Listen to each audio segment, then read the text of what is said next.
Bonjour à tous et bienvenue dans notre nouveau webinaire sur la thématique du CPF en 2025. Quelle nouveauté pour les employeurs?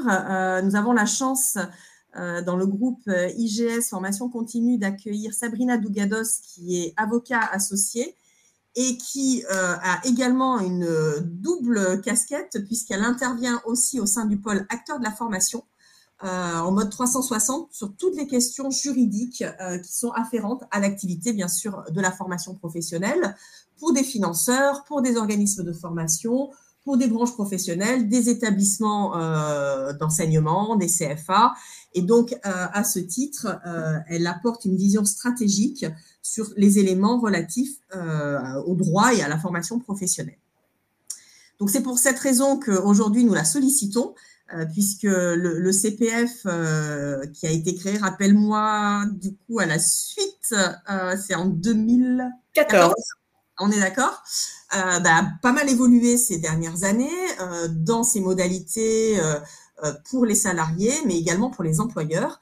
Et nous avons sollicité Sabrina pour avoir son éclairage sur les derniers changements et ce que cela implique, bien sûr, pour tout l'écosystème de la formation professionnelle, et savoir comment profiter au maximum de l'opportunité de ce CPF, que l'on soit salarié, demandeur d'emploi, employeur, organisme de formation, branche professionnelle. Je pense que j'ai vu tout le monde. On est pas mal. La parole est à Sabrina, merci. Bonjour à tous. Alors effectivement, le compte personnel de formation, finalement, on fête ses 10 ans et avec plus de 10 ans d'ancienneté déjà, pour autant, c'est un dispositif d'accès à la formation qui a quand même fortement évolué ces dernières années, je devrais dire même peut-être ces derniers mois. À l'origine, effectivement, conçu comme un dispositif d'accès individuel attaché à la personne, le sac à dos formation du salarié, c'est un peu touche pas à ma formation. On sent quand même qu'on est passé par une phase de régulation très forte du dispositif souhaité par le législateur et les pouvoirs publics, dans un contexte quand même de mise en tension financière, on va dire, de l'écosystème financier de la formation professionnelle, avec une problématique globale on va dire de soutenabilité financière des dispositifs d'accès à la formation qui sont financés sur les contributions légales formation des entreprises. En gros, sur ces dernières années, depuis la mise en place de France Compétences et du nouveau modèle, on va dire, de la formation suite à la loi de 2018, globalement, on n'arrive pas à financer avec toutes les contributions légales des entreprises, qui représentent au global en France plus de 10 milliards d'euros, on ne parvient pas à financer tous les dispositifs d'accès à la formation qu'il convient de financer, au premier rang desquels figurent l'apprentissage et le CPF. Alors, je ne voudrais pas non plus oublier d'ailleurs la formation des demandeurs d'emploi.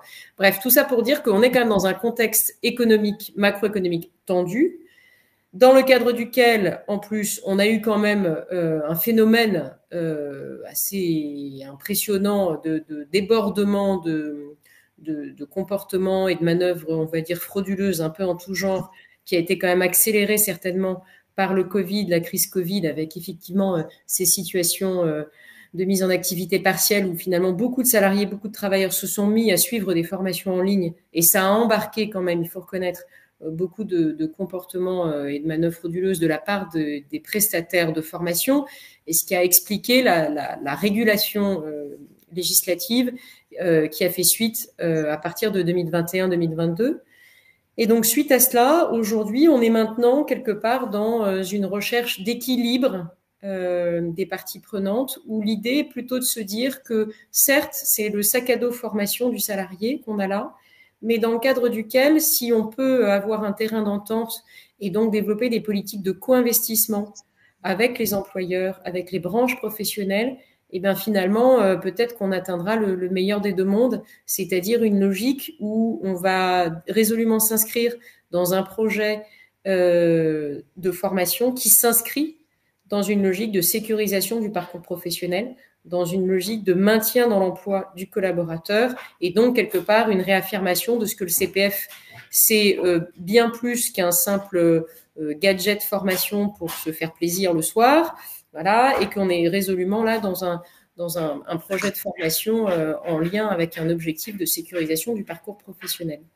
Voilà, et donc effectivement, aujourd'hui, on est peut-être arrivé à maturation, parce qu'en 2025, C'est ce dont je vais vous parler là plus précisément. On a d'ailleurs un projet de décret là qui est à l'œuvre et qui vise à encourager les politiques d'abondement du CPF par les entreprises, par les branches professionnelles. Donc on est bien dans cette idée de dire que certes, le CPF, c'est le sac à dos formation du collaborateur, mais s'il peut être soutenu, supporté également par l'entreprise, ce n'est que mieux, parce que l'idée étant effectivement de développer ces logiques de co-investissement dans un contexte global que je vous ai exposé, de mise en tension financière du système. Et donc, effectivement, finalement, la Caisse des dépôts n'a pas les moyens, on va dire, si je fais court, de financer la totalité des compteurs CPF tels qu'ils sont alimentés aujourd'hui pour l'ensemble des actifs en France.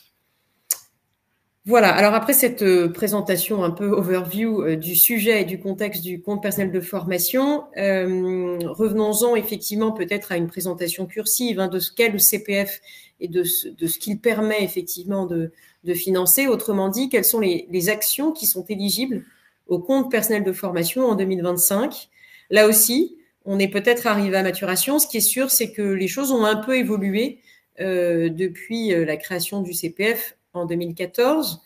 Alors, colonne de droite que vous avez là à l'écran au niveau du tableau, l'univers du certifiant demeure finalement l'essentiel du sujet, on va dire. C'est toutes les formations qui préparent à des certifications professionnelles inscrites à l'un de nos 2 répertoires nationaux, que ce soit le RNCP ou le RS, le répertoire spécifique, sont éligibles au CPF, que ce soit l'intégralité du parcours qui prépare à la certification enregistrée au répertoire ou un ou plusieurs blocs de compétences, dans ce cas-là on parle de CPF partiel, qui prépare à l'obtention, donc, enfin il y a un parcours de formation on va dire modulaire, mais qui prépare uniquement à l'obtention d'un bloc de compétences d'une certification enregistrée au RNCP, elle est également éligible au CPF. Donc on va dire tout l'univers du certifiant reconnu comme tel est bien éligible par principe au compte personnel de formation. Colonne de droite, on est dans des actions plus atypiques, devrais-je dire, plutôt différentes, c'est-à-dire c'est des formations, justement, c'est des actions qui ne sont pas nécessairement des formations et ou qui ne sont pas certifiantes et qui pour autant sont éligibles au CPF. Je veux parler de la VAE, la validation des acquis d'expérience, les bilans de compétences, le permis de conduire et les formations qui sont destinées aux bénévoles dans le cadre de la mobilisation de leur compte d'engagement citoyen. Voilà. Donc ça, c'est l'ensemble des catégories d'actions qui sont éligibles au CPF, alors même qu'en tant que telles, ce ne sont pas des formations dites certifiantes.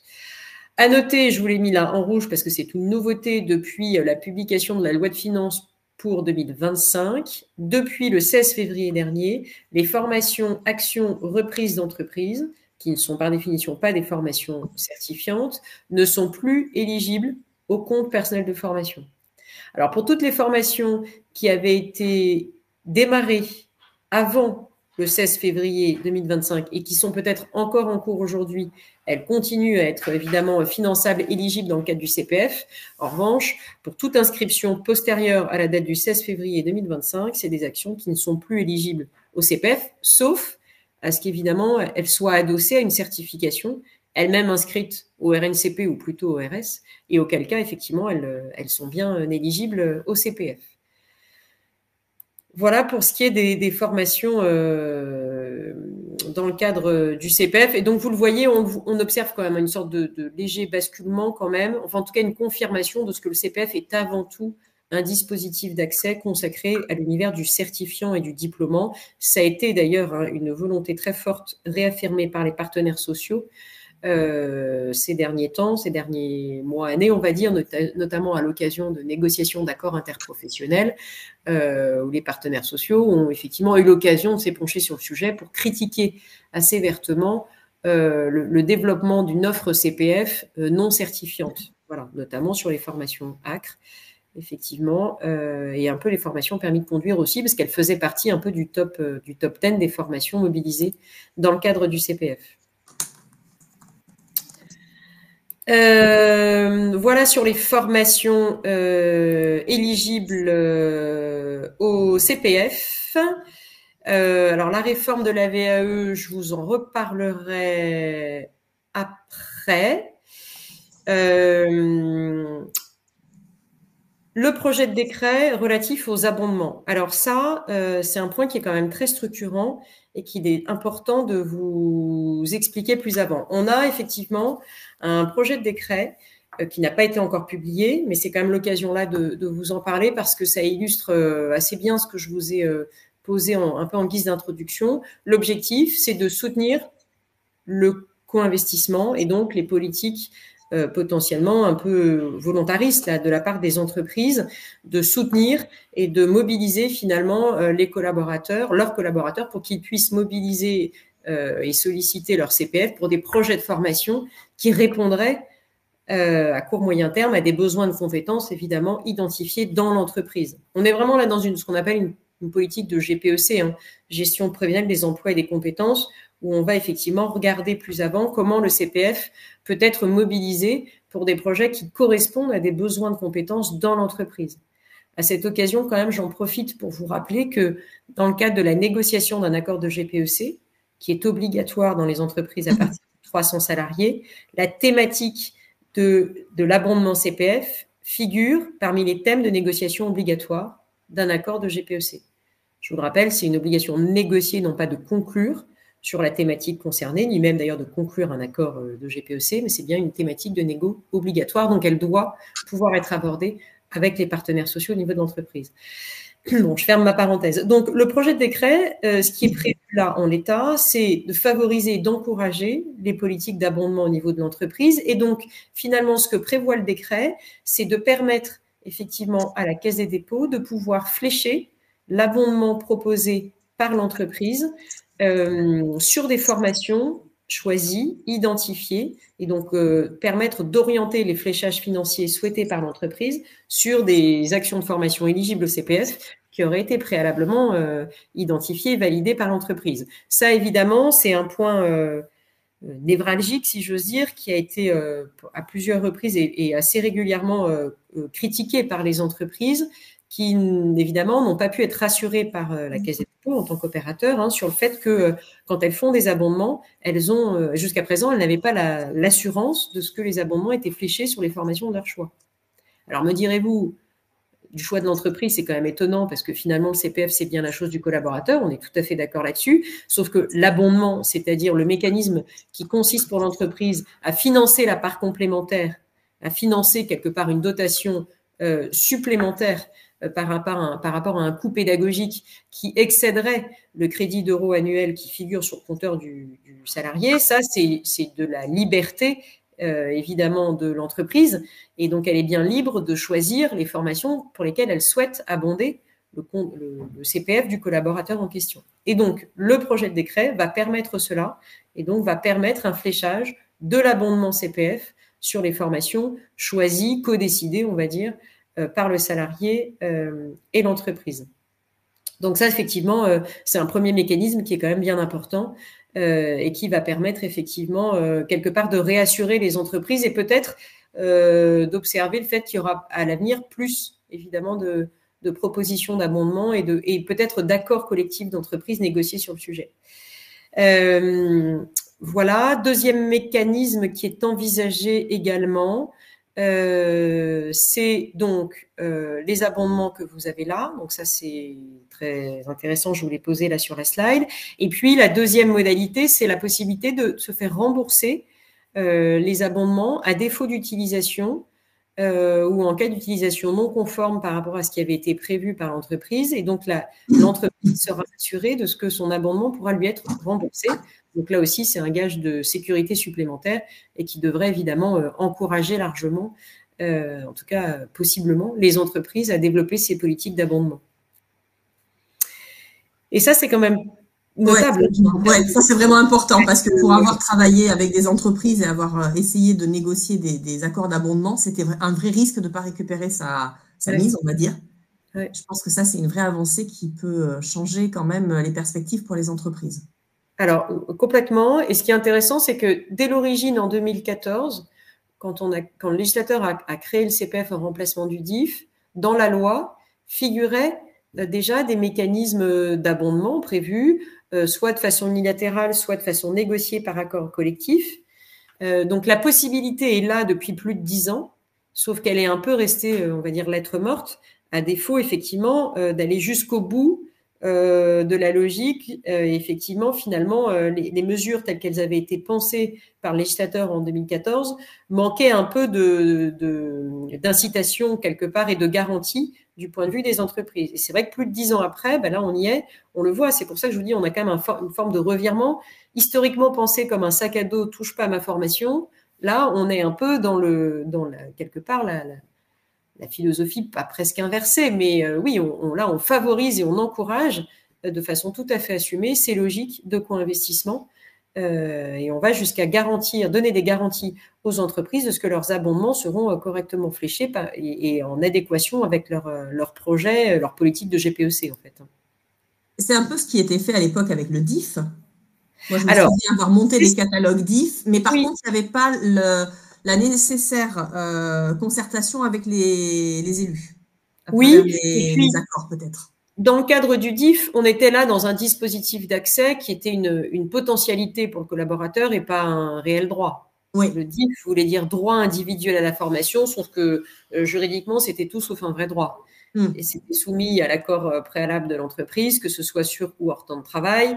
Et finalement, c'est l'entreprise qui décidait un peu de ce qu'elle voulait accorder ou pas en termes de formation mobilisée dans le cadre du DIF. Et les compteurs DIF, d'ailleurs, étaient suivis au niveau de l'entreprise et n'était donc pas du tout en gestion externalisée par un opérateur indépendant. Donc on était sur quelque chose de finalement très très différent. Le seul point de comparaison, c'était peut-être le caractère individuel et la dotation individuelle qui venait incrémenter le compteur, on va dire, de la personne. Ça, on est sur la même logique DIF, CPF, mais sinon, on était résolument sur quelque chose de très différent. Okay.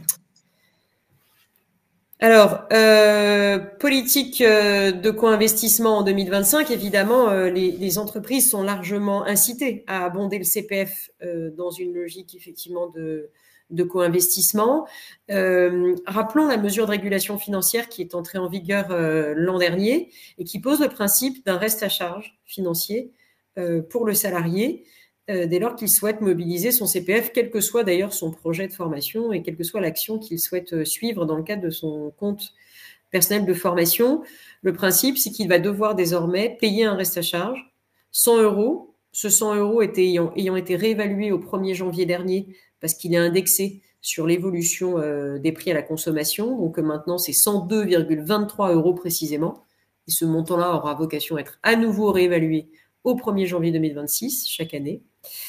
Et donc, ce reste à charge se traduit concrètement par le fait que le salarié, quand il s'inscrit sur la plateforme CPF, eh ben, il a un terminal de paiement et on lui propose, il a bien l'obligation pour pouvoir s'inscrire, de sortir sa carte bleue pour payer ce reste à charge, même s'il a suffisamment de crédits d'euros sur son compteur CPF.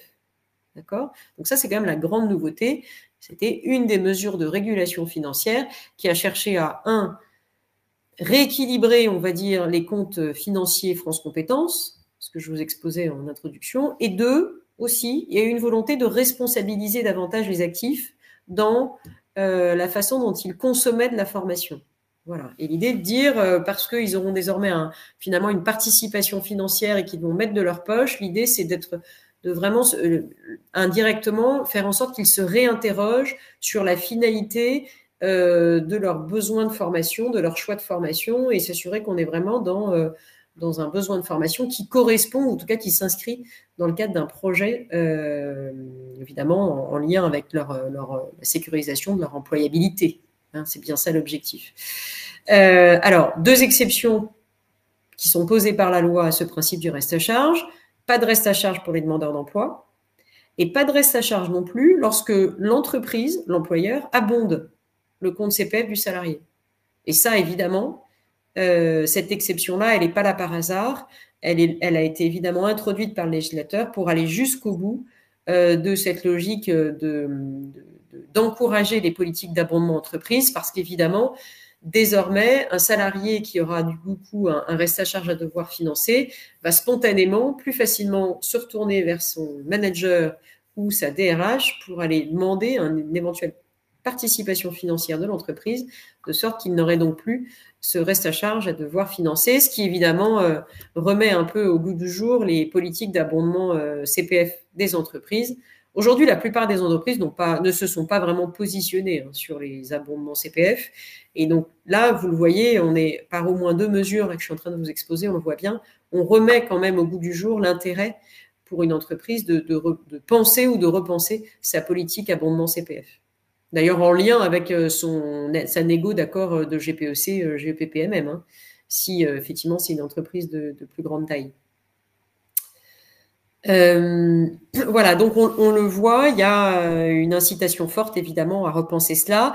Une dernière précision à propos de ces restes à charge, il n'y a pas de corrélation immédiate et exacte entre le montant du reste à charge, les 102,23 €, et le montant de l'abondement fait par l'entreprise.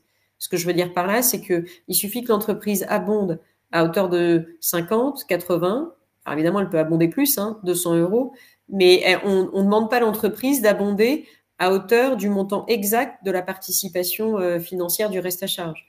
Donc, il suffit qu'une entreprise abonde à hauteur de 30 € pour que ça exonère le salarié de payer sa participation financière.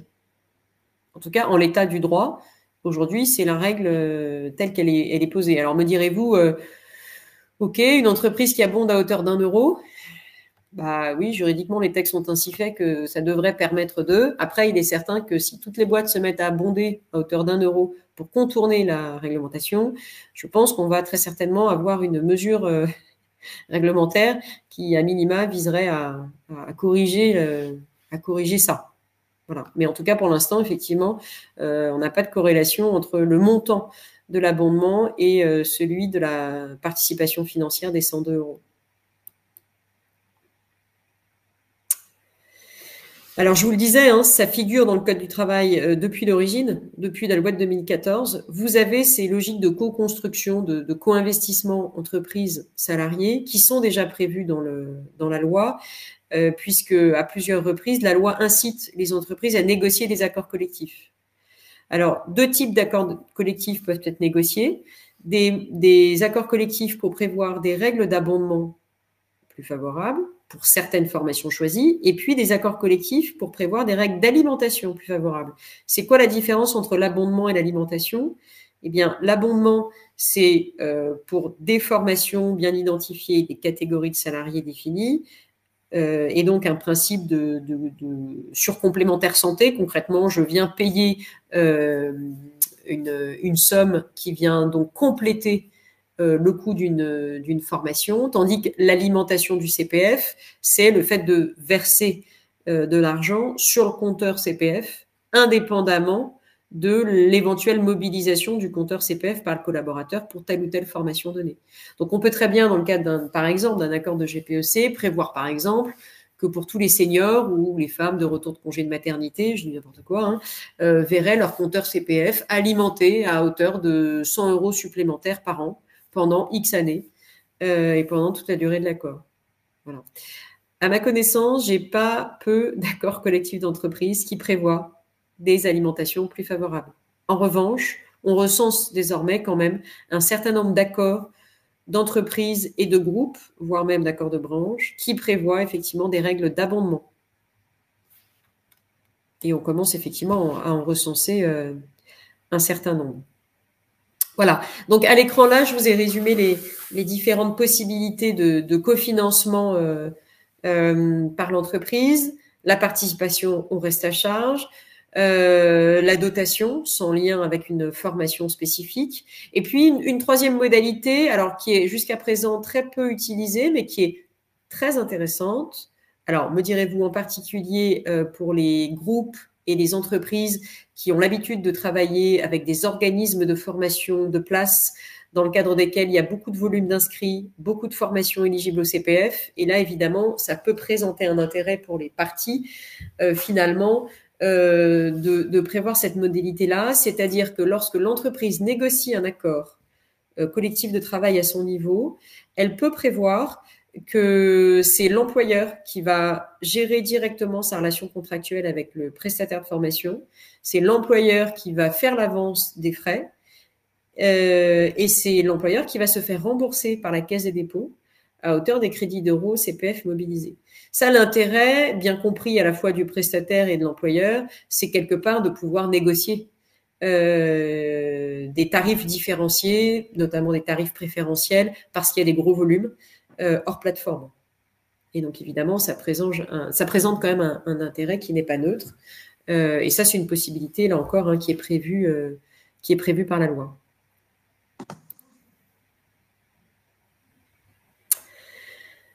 Voilà, alors j'ai essayé de vous brosser un peu un tableau des avantages et inconvénients entre les différentes possibilités de co-investissement qui s'offrent à l'entreprise, hein, que ce soit dans le cadre d'un abondement, une participation au reste à charge du salarié, une dotation, voire encore le fait d'avancer le coût de la formation. Alors je vais pas vous détailler tous ces avantages et inconvénients, mais ils sont assez bien posés là dans la slide que vous avez là à l'écran. Quoi qu'il en soit, on est de toute façon... donc, il y a forcément, parmi les inconvénients, évidemment, on est quand même sur des logiques de gestion administrative et financière qui supposent quand même de dégager un peu de bande passante du point de vue de l'équipe RH qui sera en charge hein, de gérer ces politiques d'abondement CPF, évidemment. Après, il est évident que, quelles que soient les modalités envisagées, on est sur des politiques de co-investissement où, clairement, si l'entreprise négocie un accord collectif, c'est qu'elle a identifié des formations qui sont éligibles au CPF et qu'il y a un certain volume, évidemment, de collaborateurs et un volume en termes de coûts pédagogiques que représentent ces formations qui justifie l'intérêt de négocier un accord collectif. Il est évident qu'une entreprise ne va pas négocier un accord collectif pour 3 formations éligibles au CPF qui sont susceptibles de concerner 5 salariés dans l'entreprise, me semble-t-il. Donc, on est forcément sur des formations en principe certifiantes qui permettent de préparer à des métiers, cœurs de métiers bien identifiés dans l'entreprise, pour lesquels il y a un peu de volume.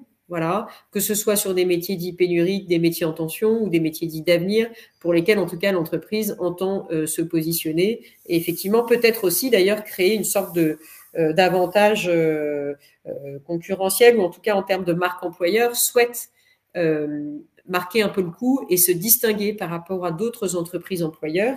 Et effectivement, de ce point de vue-là, négocier un accord collectif CPF, ça peut permettre aussi de distinguer l'entreprise sur finalement la façon dont elle définit sa politique formation de façon un peu proactive. Non.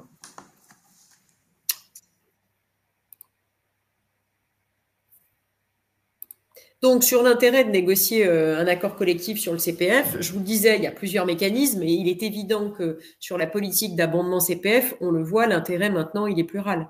Il est évidemment le fait de, quelque part, répondre à une attente peut-être des collaborateurs ou en tout cas les satisfaire en leur disant qu'ils n'auront pas besoin, évidemment, de payer un quelconque reste à charge, mais aussi surtout définir ensemble un projet co-construit qui répond à la fois à ce besoin d'employabilité, en tout cas de valorisation du CV du collaborateur, parce qu'il est évident que le fait de suivre une formation, un parcours diplômant qui coûte un peu cher, qui prend un peu de temps, c'est un investissement et un coût aussi bien pour le salarié que pour l'entreprise, parce que malgré tout, si l'entreprise accepte que la formation soit suivie pendant le temps de travail, le maintien du salaire du salarié pendant sa formation, il est assuré par l'entreprise.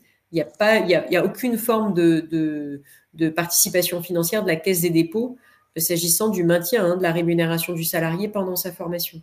Donc, c'est quand même déjà une première forme de co-investissement lorsque l'entreprise accepte qu'un parcours de formation certifiant puisse être suivi en tout ou partie pendant le temps de travail. Et ça, c'est des choses qui peuvent d'ailleurs être négociées dans le cadre de l'accord collectif de travail en valorisant le fait que l'entreprise, finalement, une première forme d'abondement qu'elle concède, bien volontiers, à ses salariés, c'est d'accepter que certains parcours diplômants soient suivis pendant le temps de travail. Et puis, deuxième forme de co-investissement, évidemment, ça va être de rajouter au pot du crédit du compteur CPF pour prendre en charge une partie des coûts pédagogiques. Et là, l'idée, ça va être de définir pour quel type de formation, quel type de salariés sont donc éligibles à ces mécanismes d'abondement. Et là, il faut reconnaître qu'évidemment, ça fait sens de négocier cela dans le cadre d'un accord de GEPPMM, puisque c'est dans le cadre de l'accord de gestion prévisionnelle des emplois et des compétences, on va identifier plus particulièrement des salariés pour lesquels il y a un réel besoin d'accompagnement sur ces formations certifiantes dans une logique d'évolution dans l'emploi, d'évolution du niveau de qualification professionnelle du salarié, voire même de reconversion professionnelle, tout en restant dans l'entreprise, puisque c'est un peu quand même le sujet d'aujourd'hui, l'injonction forte qui est faite aux entreprises, d'accompagner autant que possible les transitions professionnelles qui sont à l'œuvre, en évitant autant que possible de passer par la case chômage. Voilà. Et donc, de ce point de vue-là, le CPF, à mon avis, est vraiment un outil très pertinent au soutien de ces logiques de transition professionnelle. Encore faut-il que les entreprises se l'approprient ou on va dire se le réapproprient. Super, merci beaucoup Sabrina. Est-ce que tu peux revenir sur la slide de ton SWOT là pour que justement on revienne sur les différentes possibilités. Quand on est donc sur la participation au reste à charge, qu'un salarié a suffisamment d'argent sur son compteur CPF, ça veut dire que du coup, l'entreprise ne peut pas contribuer et il va être obligé de payer, lui, les 102 €. Comment ça fonctionne s'il a assez pour sa formation, tu vois? Non, en fait, s'il a assez pour sa formation, mais que l'entreprise abonde, d'accord, l'idée, c'est que seront décrémentés en priorité, évidemment, le crédit d'euros CPF moins les 100 € et on va prendre en considération le fait que l'entreprise est bien abondée pour que le salarié n'ait pas à payer ce reste à charge. Alors en pratique, très souvent, beaucoup d'entreprises pratiquent de la façon suivante, c'est le salarié qui paye en ligne quand même les 102 €, qui fait une note de frais et se fait rembourser par l'entreprise. D'accord. Ça fonctionne quand même souvent de cette façon-là. Ok, très bien. Là, on a évoqué donc l'opportunité pour des entreprises, mais tu l'as dit, de taille assez conséquente, de monter du coup en tout cas des accords à travers leur GEPP autour d'abondement CPF. Oui. Qu'est-ce qu'il en est au niveau des branches professionnelles? Parce que finalement, la branche, lorsqu'on est de taille intermédiaire, elle peut prendre le relais en fait de cette négociation. C'est pas nouveau, mais est-ce que ça va changer les choses, le décret, par rapport aux branches professionnelles et finalement aux OPCO? Comment ça va se jouer là entre les… Alors, ouais, tout à fait. S'agissant des branches professionnelles qui ont négocié, prévu des mécanismes d'abondement, il y a deux cas de figure à distinguer. Le cas de l'accord de branche qui pose un principe d'abondement, mais c'est effectivement à l'entreprise de le financer, de le payer. Bon, on va dire sur son budget de formation. Et puis le cas de la branche qui institue une contribution conventionnelle pour financer ces mécanismes d'abondement. Et là, dans ce cadre-là d'une contribution conventionnelle qui permet de financer ces mécanismes d'abondement, on a concrètement une convention de partenariat qui est conclue entre l'OPCO, puisque c'est l'OPCO là qui va gérer cette partie de la contribution conventionnelle, et la Caisse des dépôts. Et donc effectivement, là, on a une courroie de transmission qui se fait entre l'OPCO et la Caisse des dépôts pour gérer ces mécanismes d'abondement. Et auquel cas, il est tout à fait potentiellement envisageable que ce soit l'OPCO qui finance le reste à charge du salarié. Parce qu'effectivement, la loi dit le reste à charge n'est pas dû par le salarié lorsque l'entreprise abonde. Là, du coup, tout le monde s'est un peu ému sur le fait de dire c'est dommage parce que la loi vise l'entreprise mais pas l'OPCO. Et donc, on a eu un décret d'application qui est venu rectifier cela en nous disant, un décret d'application de la loi qui posait ce principe du reste à charge. Et donc, le décret est venu nous rassurer en nous disant que l'OPCO pouvait aussi prendre en charge et financer ce reste à charge, et notamment, évidemment, quand on a des contributions conventionnelles. C'est clair. Alors, je vois qu'il y a une question intéressante sur l'articulation entre le CPF, l'éventuelle politique d'abondement et la clause de dédit formation. Effectivement, c'est intéressant comme sujet. La clause de dédit formation, c'est celle qui permet, juste un rapide rappel pour ceux qui ne sont pas forcément bien à l'aise sur le sujet, c'est une clause juridique qui permet d'engager le salarié contractuellement, sorte de clause de servir, c'est-à-dire qu'on va demander au salarié qui suit une formation, en général diplômante, un peu onéreuse, qui a été financée par l'entreprise, qui dure un certain temps, eh bien, à l'issue de sa formation, on va demander au salarié un engagement de servir. C'est-à-dire, on va lui demander de rester un certain temps dans l'entreprise après sa formation, de sorte qu'il ne parte pas tout de suite à la concurrence, tout fraîchement formé et avec une belle trajectoire professionnelle à l'issue de sa formation diplômante. Donc, l'idée, c'est qu'il évite de partir trop vite à la concurrence à l'issue de sa formation. Évidemment, la clause de dédit formation, elle est encadrée par les textes, principalement d'ailleurs par des conditions de légalité qui ont été définies de validité, qui ont été définies par la jurisprudence au fil des années. L'idée étant qu'on ne peut pas, via une clause de dédit formation, évidemment, interdire aux salariés de démissionner et évidemment sa liberté de pouvoir choisir une autre entreprise, voire avoir un projet entrepreneurial.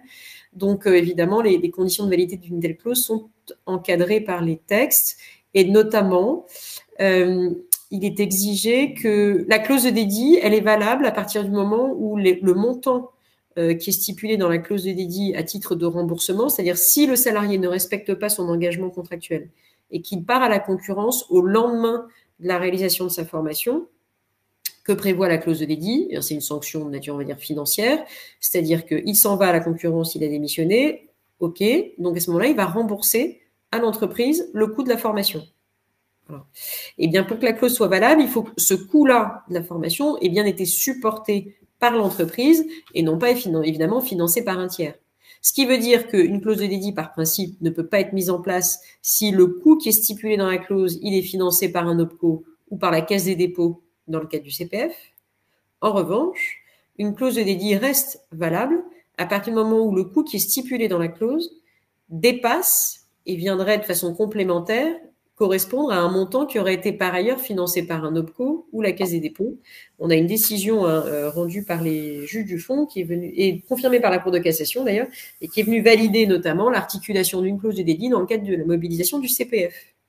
Alors évidemment, donc ça veut dire qu'en gros, une formation qui coûte 20 000 euros, si j'ai 5 000 euros financés dans le cadre du CPF et les 15 000 euros restants financés par l'entreprise et couverts par la clause de dédit, eh bien, cette clause-là, elle est valable.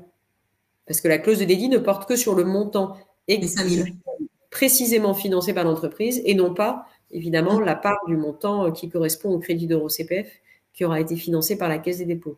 Alors évidemment, donc ça c'est voilà, donc le principe c'est possible. Attention toutefois à respecter les clauses formelles de validité de la clause de dédit. Il faut qu'elle soit rédigée par écrit, signée par le salarié avant le départ en formation et non pas après. Voilà, donc on a des conditions assez précises sur les conditions de validité de la clause de dédit, mais par principe, il n'y a pas d'interdiction de principe à articuler une clause de dédit avec le CPF et notamment avec un mécanisme d'abondement CPF. Voilà. Donc, c'est possible de le prévoir. Après, c'est quand même une sacrée usine à gaz. Moi, dans mon passé en tant que DRH, je trouvais que c'était intéressant quand même pour retenir, entre guillemets, les collaborateurs sur qui on investissait, pour leur donner la visibilité de l'investissement qui était fait par l'entreprise. En termes de marque employeur, je trouvais que c'était intéressant. Après, c'est vrai que c'est quand même... voilà, c'est tout un mécanisme à mettre en place et qu'il faut tenir dans la durée, quoi. Je reviens du coup sur d'autres questions qui ont été posées aussi par rapport au fait que souvent, quand on essaye de travailler sur un projet de formation avec son collaborateur et éventuellement d'abonder par rapport au projet, il est difficile d'avoir le montant réel de ce qui est disponible sur le CPF. Du coup, avec les mécanismes là qui sont prévus de lien entre l'entreprise et la CDC, comment ça va fonctionner pour qu'on soit sûr qu'en effet, le montant soit bien enlevé du CPF du collaborateur? Est-ce qu'on a une visibilité? Est-ce qu'il y a un automatisme qui fait que le montant est pris de toute façon de l'ensemble du CPF et du coup, le complément vient de l'entreprise? Alors, l'entreprise, elle n'a pas vocation à avoir de la visibilité sur l'état des compteurs CPF de ses collaborateurs. En revanche, elle aura une visibilité sur le suivi de ses abondements. Et donc, les montants qu'elle affecte et là où on en est sur le niveau de consommation de ses abondements. Mais c'est pas pour autant que ça lui permettra d'avoir une visibilité de l'état des compteurs CPF de chacun de ses collaborateurs.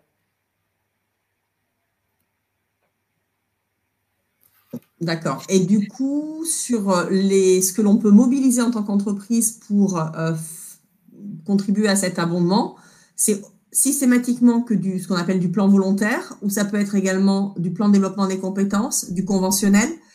Alors, Qu'est-ce ça qu'une peut être, entreprise peut aller mobiliser en fait? bien sûr, ça peut être évidemment une contribution conventionnelle si l'accord de branche qui l'institue le prévoit. Mhm. Voilà.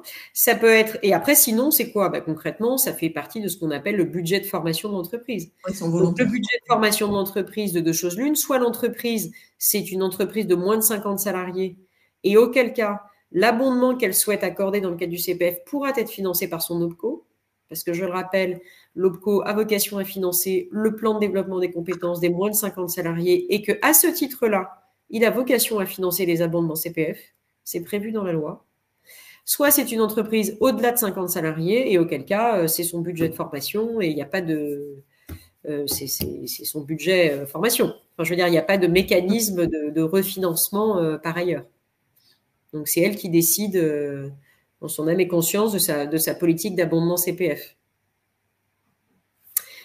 Peut-être dans le temps imparti qu'il nous reste, on peut peut-être revenir rapidement sur le sujet de la VAE, parce qu'on a fait un focus sur la VAE de façon un peu spécifique, qui est là. Et comme je vois qu'il y a une question notamment qui a été posée par Gwenaël sur où est-ce qu'on en est dans le cadre de la VAE, peut-être vous faire ce petit temps de focus là dans les quelques minutes qui nous restent, si ça vous convient. Parce qu'effectivement, la VAE, c'est un sujet en soi et on est encore un peu au milieu du gué, moi qu'on puisse dire. Donc on a là aussi la validation des acquis d'expérience. Alors décidément, à beaucoup de dates anniversaires, le CPF a 10 ans. Eh bien, la VAE a eu 20 ans, il n'y a pas si longtemps que ça, puisqu'elle date de la loi de modernisation sociale de 2002. Voilà, donc en 2022, on a fêté les 20 ans de la VAE. Et il y a eu une réforme assez structurante, portée par la loi de décembre 2022, qui a été complétée par un décret d'application qui est entré en vigueur en 2023, et qui est venu concrètement, ces mesures législatives, réglementaires, ont eu pour objectif d'encourager le développement de la VAE, puisqu'on était sur un bilan finalement relativement mitigé de ce dispositif, qui n'est pas un dispositif de formation en tant que tel, qui est un dispositif alternatif, puisqu'évidemment, au travers d'un dossier que va préparer le candidat, eh bien, il va pouvoir valoriser son expérience professionnelle afin d'obtenir la certification, en évitant donc la case chômage, en évitant la case formation. Voilà. Donc, dans le cadre de la VAE, on a eu d'abord un groupement d'intérêt public qui a été créé, qui a été mis en place pour piloter ce service public de la VAE. Ce groupement d'intérêt public a développé une plateforme numérique qui s'appelle France VAE. Et la plateforme France VAE, c'est un peu à l'instar ou à l'image de la plateforme CPF finalement. Quelque part, elle a pour objectif de mettre en relation l'offre et la demande. La plateforme France VAE a vocation à référencer l'offre de certification accessible par la voie de la VAE et de référencer les prestataires qui vont accompagner les candidats à une démarche de VAE. Et ces prestataires étant dénommés, on s'accroche, AAP, architecte accompagnateur de parcours. On aurait pu faire plus simple, mais on aime bien les acronymes. Voilà, donc ces fameux AAP, ce sont ni plus ni moins des organismes de formation dotés d'un numéro de déclaration d'activité, d'accord, certifié Calliope, et qui vont se référencer sur la plateforme France VAE pour proposer cette offre de service qui consiste donc globalement à accompagner le candidat depuis la préparation de son dossier à sa recevabilité et voire même sa soutenance devant le jury d'examen. Voilà. Donc c'est par principe un très beau projet qui s'est accompagné de mesures légales pour assouplir encore et davantage le dispositif d'accès à la VAE. Donc désormais, on a reconnu en tant que telle la VAE dite partielle, c'est-à-dire on permet à quelqu'un d'obtenir un bloc de compétences d'une certification inscrite au répertoire national des certifications professionnelles pour une durée de vie illimitée. D'accord ? Et en tant que tel, ça a une valeur sur le marché du travail. Donc là, quelque part, on consacre un peu la logique de micro-certification quand même. Bon. Donc ça, c'est intéressant. On a supprimé la durée minimale requise au titre de l'expérience professionnelle. Donc ça, Ça a fait jaser une grande partie de la doctrine et beaucoup d'organismes certificateurs, parce qu'on n'exige même plus une durée minimale d'1 an pour pouvoir présenter un dossier de VAE. Et on a allongé la durée du congé de VAE qui est passée de 24 à 48 heures. Donc, globalement, on a quand même sur un ensemble de mesures qui, peu ou prou, ont toutes le même objectif, c'est favoriser, encourager le développement de la VAE. Voilà. Pour autant, on a eu un sujet de soutenabilité financière du dispositif, pour le dire poliment. Et donc, concrètement, la plateforme, effectivement, a été fermée courant 2024, avec très peu de certifications référencées. Il y a eu une version bêta, alors je n'ai pas suivi tout dans le détail, mais globalement, on est sur quelque chose qui avait commencé à se développer un peu à titre expérimental, sur une démarche de référencement, de certification par priorité dans les domaines pour lesquels il y avait des métiers en tension, donc principalement le sanitaire et social, le bâtiment, les travaux publics, et la restauration aussi, si je dis pas de bêtises. Voilà, mais effectivement, on est sur quelque chose qui est encore très expérimental, faute d'argent, puisqu'évidemment, le GIP attendait une dotation financière de l'État qui ne venait toujours pas. Voilà. Donc, on en est là, j'ai envie de vous dire, sur le projet de développement de la plateforme VAE. Alors, très récemment, j'ai cru comprendre que la dotation financière avait été finalement affectée, versée au GIP, et donc potentiellement une reprise du dispositif qui devrait donc permettre à terme un financement de la VAE via le GIP. À terme, la logique, c'est que ce soit, juste pour terminer sur le sujet, et pour répondre d'ailleurs à une des questions qui ont été posées dans le chat, la logique, c'est qu'à terme, c'est le GIP qui aura vocation à financer l'accompagnement VAE, à l'instar de la Caisse des dépôts qui aujourd'hui finance les crédits d'euros CPF, enfin les formations éligibles au CPF. C'est ça la logique. Comme à date, le dispositif ne fonctionne pas et a pris beaucoup de retard, on est sur encore l'ancien système de droit commun, si j'ose dire, c'est-à-dire un accompagnement VAE qui finalement aujourd'hui n'est plus finançable que dans 2 cas de figure, si j'ose dire, à savoir le CPF, puisque dans le cadre du CPF, le projet d'accompagnement VAE est bien finançable, et par ailleurs, le plan de développement des compétences. Voilà. Mais je n'ai pas d'autres leviers de financement. Et du coup, si on est sur cette logique de mobilisation du CPF, est-ce que l'entreprise peut décider à travers son accord de GEPP aussi d'abonder par rapport au sujet d'employabilité de ses collaborateurs, ce que tu disais, donc en accompagnement, des projets de VAE, ouais. Alors uniquement sur la certification ou également sur la partie architecture, accompagnement, la APP? Non, ça peut être sur les deux, bien sûr. Ça peut être sur les deux. Ça peut être sur les deux, tout à fait. Et du coup, au démarrage, tu avais mis un tableau justement sur les différentes actions qui étaient éligibles au CPF. Oui. Tu parlais également du bilan de compétences. Ouais. Est-ce que le bilan de compétences peut également être abondé? Enfin, tout ce qui est éligible au CPF peut être abondé, toutes les actions. Complètement. Okay. Je réponds à des questions qu'il y a dans le chat. Oui, bien sûr, qui défilent dans le chat. Oui. Ok, ça c'est très clair. Beaucoup se posent la question de quand est-ce que ce fameux décret va sortir. Est-ce que toi, tu as de la visibilité? Est-ce que Madame Sur l'abondement CPF, j'aurais quand même envie de vous dire de façon un peu, je l'espère, je pense que c'était quand même attendu premier semestre, hein, dans l'idée. Dans l'été, quoi. Ouais. On est d'accord. Ok. Alors, attends, je vais revenir sur toutes les questions qu'on a eues. Parce que ça, tac, pour être sûr, j'en avais mis pas mal en favoris. Je pense que là, tu as répondu par rapport, est-ce que c'est l'employeur qui doit régler de suite le reste à charge ou est-ce qu'il a une réception d'une facture ou un autre justificatif par rapport à la CDC? Oui, alors potentiellement, il y a un justificatif qui peut être téléchargé, je crois, sur la plateforme CDC. Ouais. D'accord. Ok. Est-ce qu'une dotation peut être intégrée comme un système de prime? Alors, pour moi, c'est pas possible au niveau rémunération, je pense pas que ce soit… Comme un système de prime, non, parce que l'idée, c'est que de toute façon, le CPF, l'abondement CPF n'a pas vocation à être considéré comme un élément de rémunération complémentaire, parce qu'il n'est pas soumis à charge sociale. Hein, donc, dans l'idée. Voilà, ça répond. Tac. Alors là c'était une question avec des histoires de demandeurs. Quelle est la règle pour les demandeurs d'emploi? certains de nos intérimaires inscrits à France Travail doivent verser ce reste à charge, alors que d'autres intérimaires n'ont pas à verser ce reste à charge. Alors que pour moi, du moment où tu es demandeur d'emploi, tu ne dois pas verser de reste à charge. Non, tout à fait. Là, j'avoue que après, c'est étonnant, Natacha, il faudrait préciser parce que il y a peut-être des spécificités, mais par principe, le demandeur d'emploi, il n'a pas vocation à financer les dotations. Ouais. Alors, compte tenu du contexte économique, quel avantage de l'abondement du CPF pour l'entreprise? C'est pouvoir, pour moi, développer davantage son plan de développement des compétences avec, avec une somme identique, on arrive à former davantage. Ouais. Moi, je le vois comme ça. Concernant les abondements, est-ce qu'il y a une réflexion sur la prise en charge de l'abondement sur le budget et plan de formation avec l'obtention d'une convention de formation? Ça, tu as répondu en disant qu'on pouvait de toute façon utiliser différents budgets de formation disponibles pour l'entreprise en fonction de la taille. Ouais.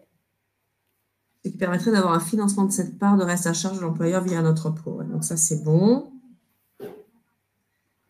Alors, le co-investissement, c'est le CPF co-construit. Je pense que là, il y a confusion entre la co-construction et le co-investissement.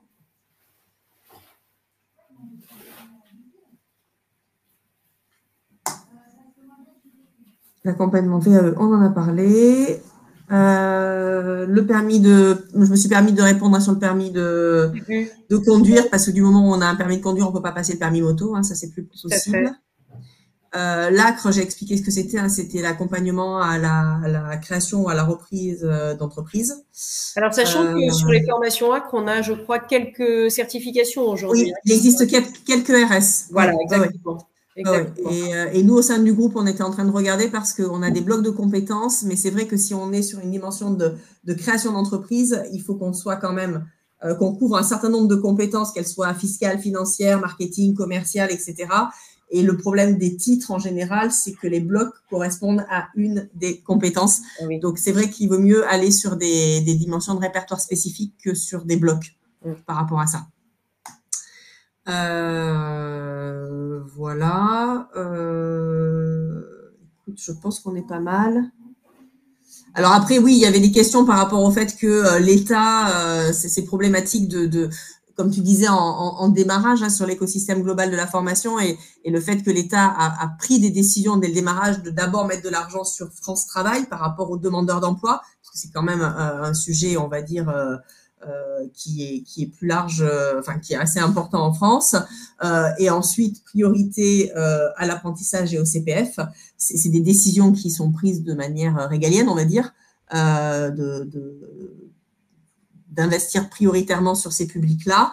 Voilà, donc c'est maintenant, après, au regard de l'argent disponible, le législateur essaye de réguler aussi en proposant des dispositifs qui se complètent, on va dire. Ouais. C'est pas encore le cas pour l'apprentissage, où là vraiment on a quelque chose qui est spécifique puisque ça rentre pas dans la formation continue, mais dans la formation initiale. En revanche, on a bien vu que pour le CPF, les abondements pouvaient être quand même assez multiples sur différentes sources de financement. Donc, c'est ça qui est extrêmement intéressant.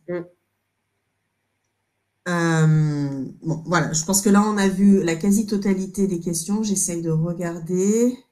Alors, possible de repréciser l'abondement via OPCO pour les entreprises de moins de 50 salariés?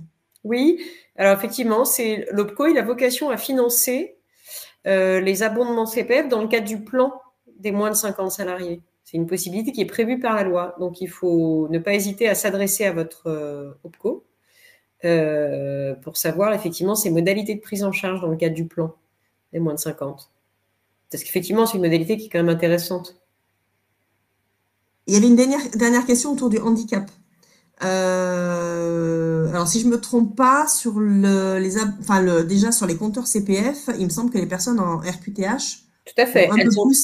Elles ont une alimentation plus favorable, de même que les salariés peu qualifiés, puisque leur dotation annuelle n'est pas de 500 mais de 800 €, dans la limite de 8 000 € au bout de 10 ans. Donc, elles bénéficient effectivement d'une alimentation plus favorable de par la loi.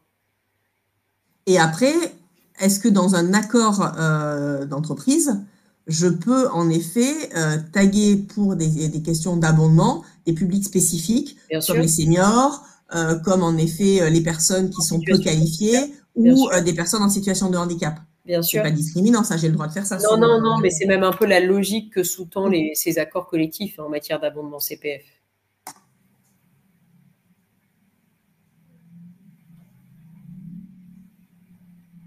Alors, attends, la personne sur la partie intérimaire, elle a répondu en disant qu'elle n'arrive pas non plus à comprendre ce point. Est-ce qu'il y a un point sur le nombre d'heures travaillées en 2024 dépassé ou d'allocation? Je pense que le mieux, c'est quand même de se rapprocher de France Travail pour voir ce qu'il en est, parce que je Oui. suis pas sûre que ce soit pas des choses un peu spécifiques qui sortent du cadre du CPF. Bah, surtout que sur le public intérimaire, on est sur des règles assez, en général, un peu spécifiques avec il y a beaucoup de dérogations quand même. Bon, bah, écoutez, là, je pense qu'on est pas mal. On a fait le tour des questions, sauf s'il y en a une petite dernière. Alors là, il y en a un truc qui est un peu compliqué. Est-il possible d'intégrer un parcours formatif dans le cadre du financement VAE via CPF, une formation de VAE hybride qui inclut des heures de formation reconnues RNCP? Je comprends pas. C'est toi qui comprends? Non, mais dans le cadre d'un parcours de VAE, on peut très bien, effectivement, certainement avoir identifié le fait que finalement, il y a une partie de la VAE qui va permettre de valider certains blocs de compétences et puis peut-être un besoin de formation complémentaire. Oui. Donc oui, globalement, le montage est possible, hein. On peut très bien avoir un parcours de VAE qui est complété par une formation afin de valider un bloc de compétences qui ne pourrait pas être validé via la VAE.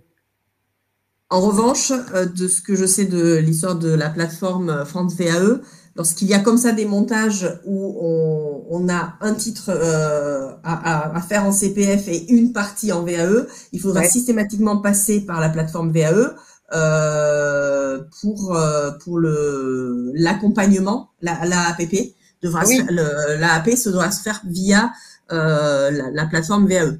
Oui, mais après l'idée c'est que l'accompagnement, la partie validation d'acquis à proprement parler se fait via la plateforme VAE et à mon sens la partie formation qui permet de valider le bloc de compétences, lui qui ne peut pas être acquis via la VAE, validé via la VAE, eh bien il peut très bien être suivi et financé dans le cadre du CPF. C'est quand même une complexité pour les organismes de formation parce que nous, par exemple, lorsqu'on travaille sur des parcours comme cela, la difficulté que l'on peut avoir, c'est que justement, on fait l'accompagnement. Or là, si on n'est pas référencé en AAP, pardon, sur la plateforme, c'est pas l'organisme de formation qui fera l'accompagnement. Oui, ce sera un tiers. Voilà. Donc ça complexifie un peu le nombre d'acteurs autour du projet VAE. C'est sûr, mais en tout cas, d'un point de vue légal, on va dire, le principe même d'avoir d'un côté une VAE partielle et de l'autre un CPF partiel est tout à fait possible, hein, pour une même certification visée, on va dire. Puisqu'on fonctionne en bloc. Oui, exactement. Je te dis, on a granularisé ça et maintenant, on est vraiment plutôt sur une logique de micro-certification quelque part. Allez, la petite dernière avant de s'arrêter. Le CPF s'arrête à la retraite, oui. Mais si l'agent part en retraite pour invalidité, alors il part pas en retraite pour invalidité, il part en invalidité.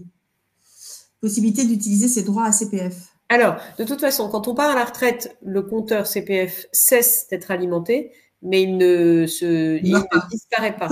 On conserve ses droits à CPF, qu'on va pouvoir après mobiliser une fois qu'on a liquidé ses droits à la retraite, uniquement dans le cadre du compte d'engagement citoyen.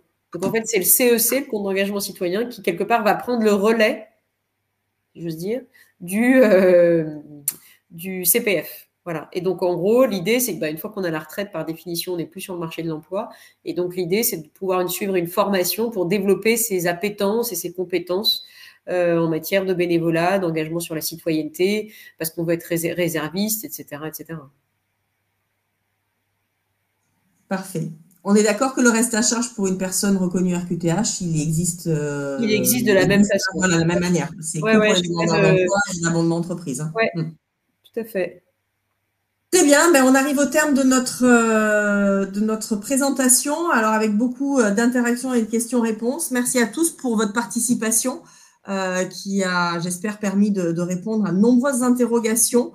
Donc, on est en attente, on l'a bien compris, de ce fameux décret, mais ça permet aussi aux employeurs et aux branches professionnelles de commencer à se préparer parce que ça peut vraiment être une opportunité quand on a des plans de formation qui deviennent de plus en plus petits, on va dire, en tout cas moins alimentés. Ce co-investissement a un réel intérêt et pour l'employeur, mais aussi bien sûr pour le salarié dans son maintien d'employabilité et de parcours professionnel. Merci beaucoup Sabrina. Avec plaisir, Élodie. Et à très bientôt pour un nouveau webinaire dans les semaines à venir avec le groupe IGS Formation Continue. À très bientôt. Avec plaisir. À très bientôt à tous. Au revoir.